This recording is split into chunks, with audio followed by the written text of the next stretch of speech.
Vergil, ¿qué haces? Nada, mi estimada furra, digo mi llave. ¿Otra vez? Vamos, Vergil, que no tienes otra cosa que hacer en vez de sentarte en esa silla de plástico todo el día. Así que... Deja de hacerte pendejo y ponte a trabajar. Además, ¿por qué no vas a visitar a tu hermano? Dante está ocupado. Además tengo planeado algo loco esta noche. ¿A qué te refieres? Oye Fer, te llegó una carta. A ver, vaya, sí, ¿qué es eso? ¿A qué te refieres? Saldré con unos amigos esta noche, Sujuan.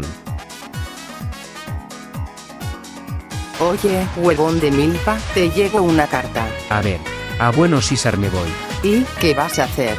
Voy a salir con unos amigos, por... Que hoy Será nuestra noche de chicos.